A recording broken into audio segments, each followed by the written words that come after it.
الحمد لله حمدا كثيرا طيبا مباركا فيه كما يحب ربنا ويرضى أشهد أن لا إله إلا الله وحده لا شريك له وأشهد أن محمدا عبده ورسوله الناصح الأمين اللهم صل على نبينا محمد وعلى آله وصحبه أجمعين ومن تمسك بسنته إلى يوم الدين ثم أما بعد الحمد لله على نعمة الإسلام والسنة. All praise and thanks belong to Allah for guiding us to Islam and for guiding us to the Sunnah. رواه البخاري عن عقبة بن حارث رضي الله تعالى عنه. Imam Bukhari, he narrates on Uqbah bin Harith, may Allah be pleased with him, أنه تزوج ابنة لأبي إيهاب, that he married a daughter of Abu Ihab bin Aziz. فأتته امرأة, after marrying the daughter of Ihab bin Aziz, there came to him a woman, فقالت, and she said unto him, قد أرضعت عقبة والتي تزوجها. She said that, verily, I have breastfed Uqbah and the woman that he married. So I want you to now imagine this situation. Imagine the gravity of this situation. Imagine the sensitivity of this situation. You have just married a woman. You are newlywed. And then there comes to you a woman who tells you and informs you that verily I have breastfed you and your bride and your new wife. This is a serious situation. فقال لها عقبة. So Uqbah, he said unto her, ما أعلم أنك أرضعتني. He said, I didn't know that you have breastfed me. ولا أخبرتني, and I wasn't informed that you have breastfed me. Meaning, no one ever told me. لم يخبرني أحد. No one ever told me, ever mentioned to me that I was breastfed by you. I've never heard that before. فأرسل إلى آل أبي إيهاب فيسألهم. So he sent word to his in-laws, asking them about this situation, whether or not they knew about their daughter being breastfed by this same woman. فقالوا, so they responded and they said, ما علمنا أرضعت صاحبتنا. They said, we're unaware that anyone breastfed our daughter. In other words, as we will say, this is news to us. We never heard that. فركب إلى النبي صلى الله عليه وسلم. So he traveled to the Messenger sallallahu alayhi wasallam bil Medina. So he traveled to Al-Medina. So now let us reflect before looking at the answer of the Prophet sallallahu alaihi wasallam, so that we have better in mind the totality of the situation and the severity of the situation. The ulama, they mention إرضاع المرأة طفلا غير ولدها تترتب عليه أحكام شرعية, that when a woman breastfeeds a child, a baby, who is not her child, it is not her offspring, then there are certain rules and regulations that comes inside of the legislation that is connected to that situation.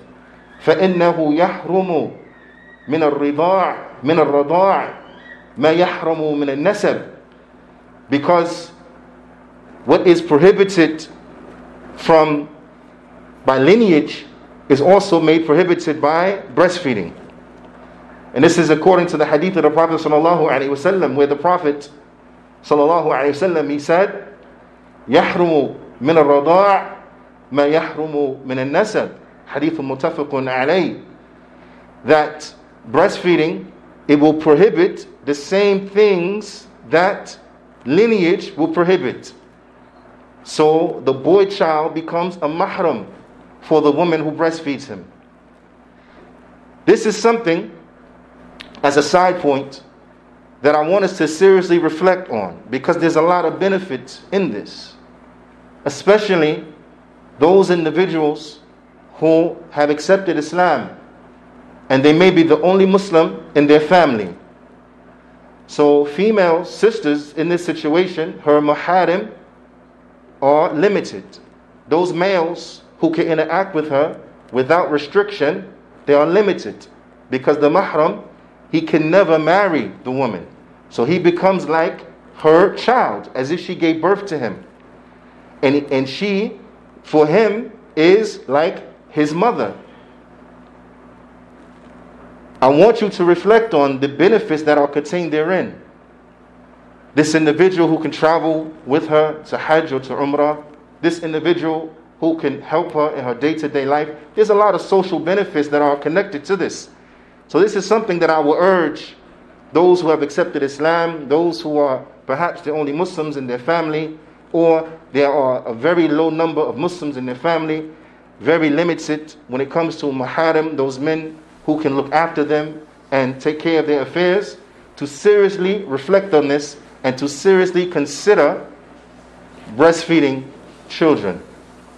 Ala kulli hal, if those who are interested in doing this, then they have to know that there are stipulations. From the stipulations, as Shaykh Uthaymeen rahimahullah ta'ala, he mentions, لابد من الشروط, have to have the stipulation. There are conditions. الشرط الأول, the first condition, أن يكون اللبن من آدمية, is that the milk, it has to be from a woman. It has to be from a human being woman. So she cannot mix her milk with cow's milk or with camel's milk, or supplement her milk with the milk of an animal, and so on and so forth. If she were to do this, then this will not qualify. But the child has to suckle from the woman. Also, the second condition is لابد أن يكون الرضاع خمسة رضاعات, is that it has to be 5 times, a minimum of 5 times. So 5 times she has to feed that child until the child lets go of the breast, whether they are full or not. But if she feeds that child 5 times, then that child becomes a mahram for her. And also, it has to be in the time of ruda'a. So it has to be within the first 2 years. So if it's within the first 2 years, and the child suckled 5 times from the woman, then this child becomes mahram for that woman. These are things that have, again, great and tremendous social ramifications. So I want us to seriously consider that, especially minority communities, meaning the Muslims here in this country, we are a minority. It is incumbent that we start to reflect upon the likes of these things. Because if one will concentrate and ponder upon the situation, they will find that this takes foresight. Because a woman now will be breastfeeding a child who's less than 2 years of age, who that child being a mahram for her and benefiting her will take place many years later. So they have to be able to examine situations, and this is how the Muslims are to be. Those who examine situations, those who they examine the potential outcome of situations, those who they strive to look at the pros and the cons, they strive to look at what may result from their actions, from their statements, so on and so forth, trying to bring about good and the best case scenario as much as possible. This is how we are to be as Muslims, not living haphazardly, not looking to the repercussions and ramifications of our actions, not acting recklessly, so on and so forth. But individuals who look at the greater picture, individuals who they look forward, they look ahead, individuals who they prepare for tomorrow. This is how the Muslims are to be. And if you reflect upon the like of this characteristic, then you will see that this characteristic and those things that have been mentioned, then these are things and traits that are indicative of people who are successful. And that's what we want to be. We want to be successful. هذا أقول قولي هذا وأستغفر الله لي ولكم ولجميع المسلمين فاستغفروا فإنه هو الغفور الرحيم. بسم الله والحمد لله والصلاة والسلام على رسول الله وبعد. يا عباد الله, I want us to reflect over this narration, because this narration, it has tremendous benefits in it for those who contemplate, for those who reflect, for those who seek. Many benefits. So now, I want you to imagine yourself in this situation. You have married a woman, newlywed, and then someone comes to you and says, I have breastfed both you and your wife. But you never heard about it. You ask the family never heard about it. Most people nowadays, what would they do? They would put the two together and say, you're going to pay her no mind. I never heard about it. You never heard about it. Probably didn't happen. But was this the way of the companions? And I want you to reflect on this. Because they had religious caution. Because they acted in manners that were socially responsible. Are we like this? Do we act in manners that are socially responsible? Or do we act in manners that will give a bad image to Islam? That somebody will look at us and say, oh, look, you see that action? That's how the Muslims are, see? That's why I don't want to hear nothing about Islam. Look how they act. Look how they talk to people. Look how they interact with people. Look how they treat people. Why would I want to be like that? Think about the individuals who verbally abuse their wives. Wa'iyadu billah. And verbally abusing a Muslim is fisq. It's a great, nasty sin. The Prophet ﷺ, he said, verbally abusing a Muslim is a tremendously nasty, ugly sin.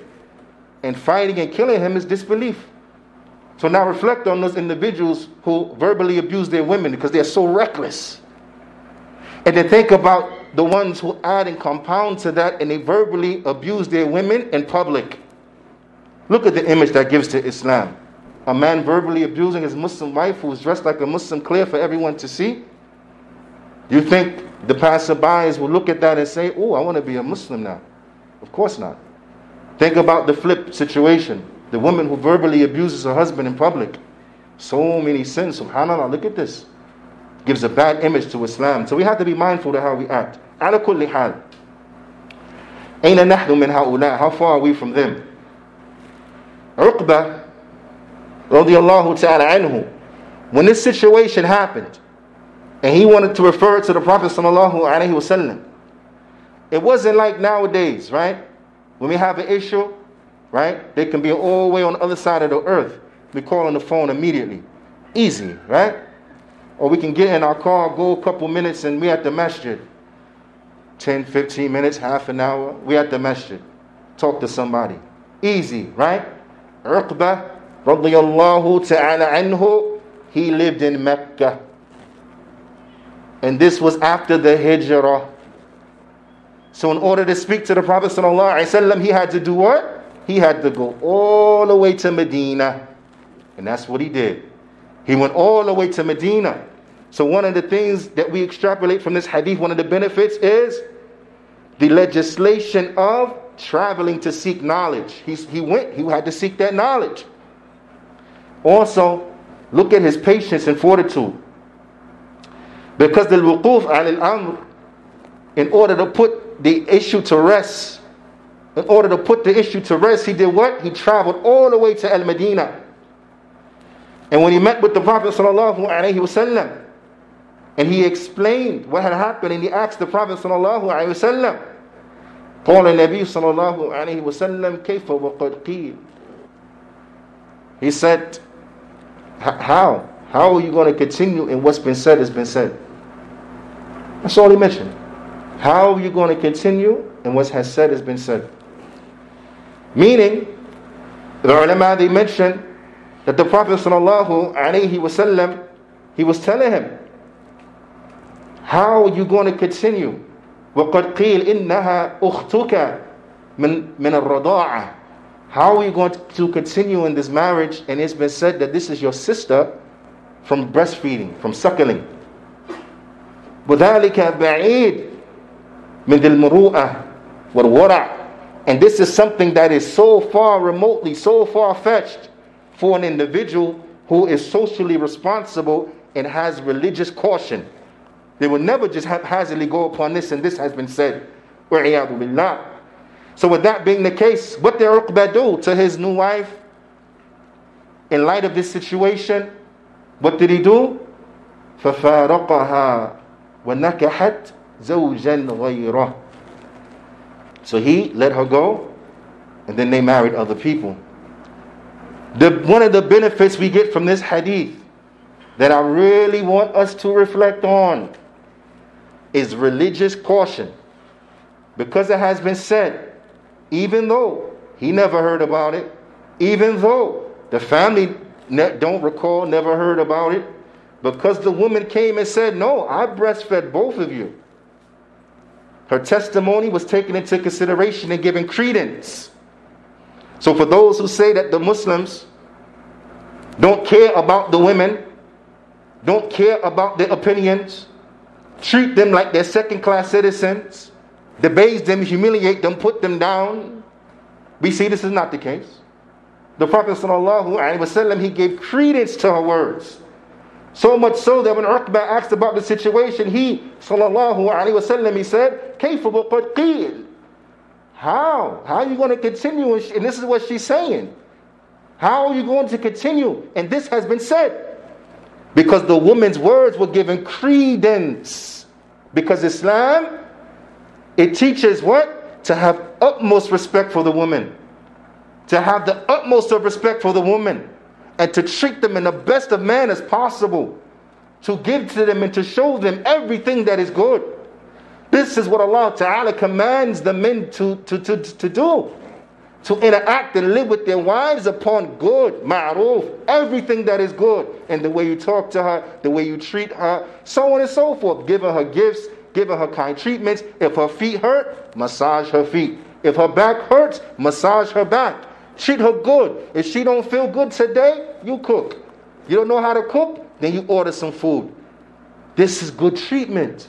You treat them in the most kindest and the most excellent of manners. Things happen in your life, go to them. Seek their advice. Share your life with them. Because their insight, their wisdom, what they have to offer, their value, is more than we can calculate. It's more than we can calculate. And that is the status of the woman. Their status is so high. If the people only knew, subhanallah, they wouldn't say what they are saying. Ala kulli hal, we have to have religious caution.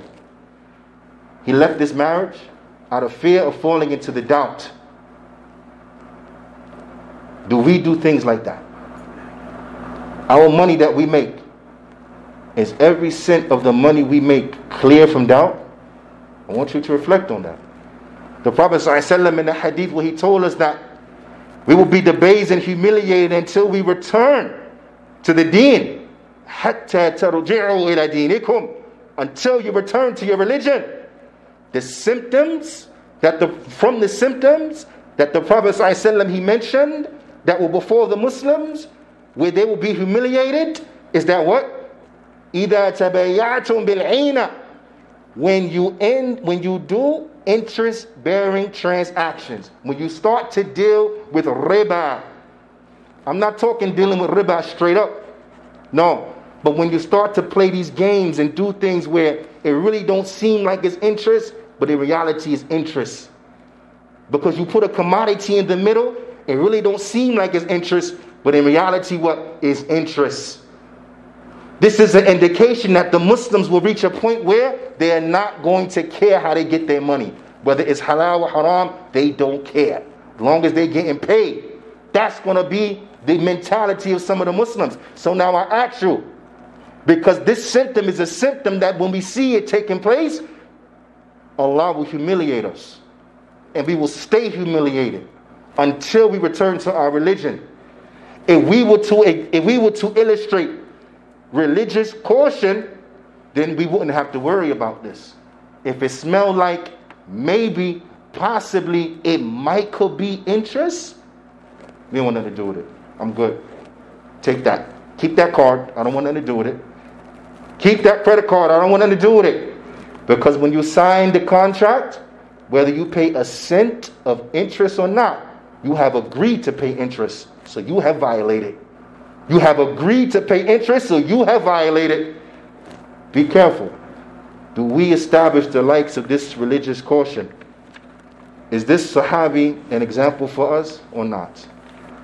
These are questions that I ask myself, and I urge you to ask yourself. Because no doubt, we are moving towards death, and we have to get ready. Aqimus Salah.